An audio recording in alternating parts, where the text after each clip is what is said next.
I want to talk Drake London with you next because this is a guy who has not been in the NFL very long, but much like Garrett Wilson, much like Chris Olave from his own draft class, certainly at least with Garrett Wilson, he's been wandering quarterback wilderness for a minute here now. We thought that it might be Kirk Cousins to get him out. It wasn't. But will Michael Penix be that guy? It wasn't a perfect audition for Penix last year, 56% completion rate, but certainly there were some high highs, particularly when he was throwing to this guy right here, Drake London.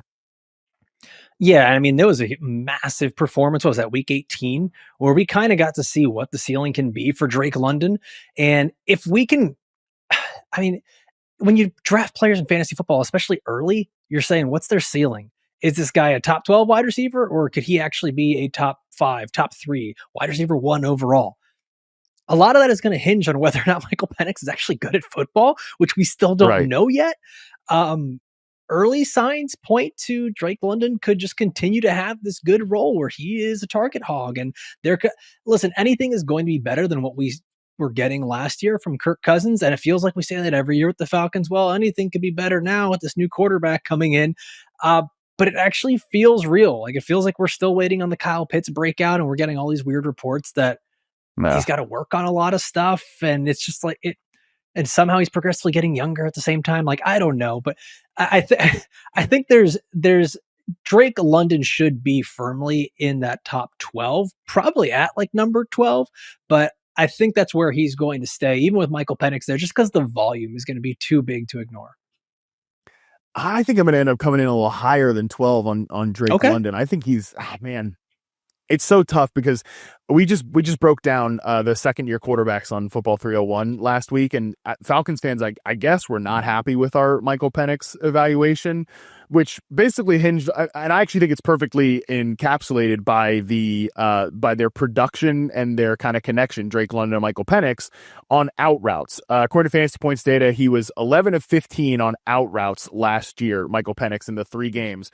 And my point on that is, some of those completions were like the best throws you'll see all year. Like out routes to Drake London, Michael Penix was just nailing them. They're making these big plays. He's putting it up for Michael Penix put it up for Drake London to go get it. Drake London is separating extremely well.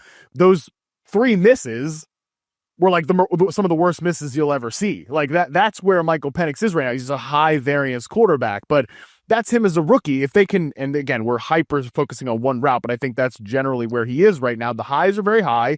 The lows were pretty low. If they can just get that floor to come up a little bit with a full off season of being the guy, taking some conceptual stuff from what worked last year under Zach Robinson, who I think did pretty well as the offensive coordinator, and pushing that along, like we can get Michael Penix to an area where Drake London, I think he has wide receiver 1 overall in his range of outcomes. I'm not ranking him that way. I'm not going to, say like, that's not, he's going to do that. But I do think that is within his range of outcomes because he is that good of a player and I do think Penix, again, the ceiling moments are good enough for him to get pushed into that range if the floor can come up as well.